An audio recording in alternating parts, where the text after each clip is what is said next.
All right, so in this video, we're going to prove the following theorem. There exists a unique positive real number m with the following properties. One is that for all positive real numbers x over x plus 1 is less than m. And two is that for every positive real number y, if for every positive real number x over x plus 1 is less than y, then it will follow that m is less than or equal to y. Okay, so this seems like a lot, but our claim is going to be that m equals 1 is the only choice of m that'll satisfy both of these conditions. Okay, so then where did I get this from? How did I know to choose m to be equal to 1? Well, if you take a look at our first property, and we take any positive real number, x, maybe x equals 2, we get that x over x plus 1 is 2/3. If we had x equals 16, this would be 16/17. X equals 98, 98/99. It seems pretty convincing that no matter what positive real number x we take, x over x plus 1 will always be less than 1, right? 98/99 is less than 1, but 98/99 is also less than 2. So why not take m to be equal to 2? 98 over 99 is also less than 19. So it seems pretty convincing that whether we have, say, m equals 1, m equals 2, m equals 19, all of those choices of m will satisfy condition 1. But our claim is that m equals 1 is the only one that will satisfy both condition 1 and condition 2. So what's condition 2 getting at here? Now, essentially, what condition 2 is saying here is for all choices of m we can make that satisfy condition 1, m equals 1 is the smallest choice for m that'll satisfy condition 1. And so what we want to prove here is that with m equals 1, we want to show that this is true and this is true. And then we want to prove that m equals 1 is the only positive real number m satisfying this, right? We want to show it's unique, right? But first, we're going to show that m equals 1 satisfies both of these conditions. So to start, we'll show that with m equals 1, condition 1 is satisfied. So we want to prove this statement. Now, this is a statement about every positive real number x. So give me any positive real number x, right? That was good, right? So we want to show that for any positive real number x, that x over x plus 1 is less than 1. Now clearly, since x is a positive real number, 0 is less than x. And also, clearly, x is less than x plus 1. Now, if we take the inequality x is less than x plus 1 and divide x plus 1 on both sides, we get this. And of course, the inequality is going to keep its sign because x plus 1 is positive. So this is good. Now, x plus 1 over x plus 1 is 1. So this proves that x over x plus 1 is in fact less than 1. So we've shown that this is true. So this concludes condition 1. Now we want to prove that property 2 holds. So property 2 is a statement about all positive real numbers y. So again, give me any positive real number y, right? I like saying that, right? Now, I want to show that this statement holds. So really, this is a conditional statement. That is, if this is true, then this is true. Turns out it's going to be nicer if we prove this statement by the contrapositive. So, proving the contrapositive, we're going to prove that if this is false, then this is false, right? That's the idea. So we'll assume that this is false. Well, the opposite of m being less than or equal to y is for m to be greater than y. So we're going to assume m is greater than y. Now, really, m is equal to 1, so I should really be writing 1 is greater than y. So we're assuming that this is false, and we want to prove that this is false. In other words, we want to prove that the negation of this statement is true. So what is the negation of this statement? The negation of this statement would be there is a positive real number x such that this is false. That's what we want to prove, right? So really, we want to show that there is a positive real number x such that x over x plus 1 is greater than or equal to y.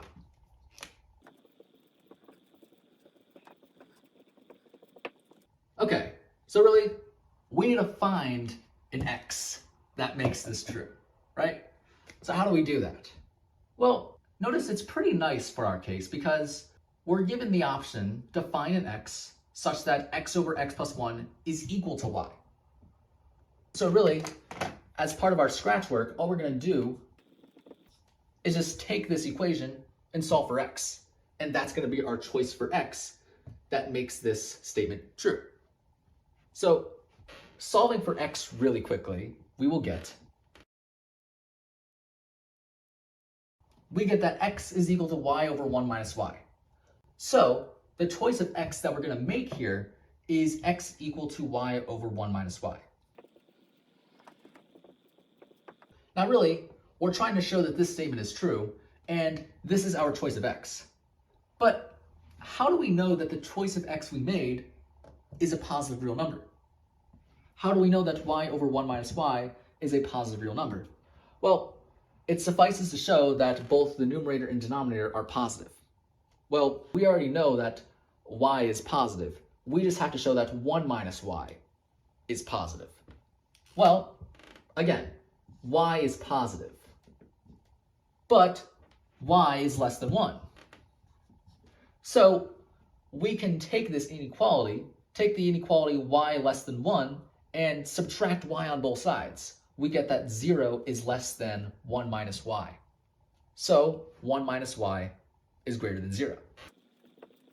Hence, we can conclude that our choice of x is indeed a positive real number. Right? So this is how we know we made an appropriate choice for x here. Now what we want to do is, with this choice of x, we want to show that this inequality is true. So really what we're going to do here is we're going to take the expression x over x plus 1, we're going to plug in x for y over 1 minus y, and we're going to show that it's greater than or equal to y. And I'm just going to switch markers because it looks a little messy in my opinion. So we're taking this expression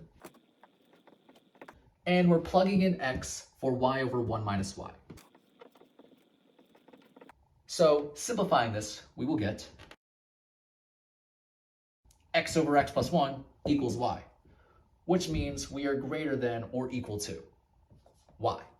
And so we've shown that with a choice of x being equal to y over 1 minus y, it does indeed follow x over x plus 1 is greater than or equal to y. Hence, there does in fact exist a positive real number x such that this inequality holds. Okay, so now that we've shown that, assuming this is false, that this is false, we have concluded condition 2. So this concludes 2. So at this point, we have only shown that there is a positive real number m satisfying both of these conditions. We want to show that this choice of m is unique, right? We want to show that it's the only choice of m we could make satisfying both of these conditions. So how do we show it's unique? Well, let's erase and move back up to the top. To prove uniqueness, we assume that there are 2 positive real numbers, m, satisfying both of these conditions. So let's m1 and m2 satisfy both condition 1 and condition 2. We want to show that they're equal. That's how we prove uniqueness. We have shown that there is a positive real number m satisfying both of these conditions, namely m equals 1. We want to show that if we have any 2 positive real number m's satisfying both of these conditions, that they're equal. and that'll conclude that m equals 1 is the only one that'll satisfy both conditions. Now, because m1 and m2 satisfy both 1 and 2, it follows that we just replace m with m1, replace m with m1, hence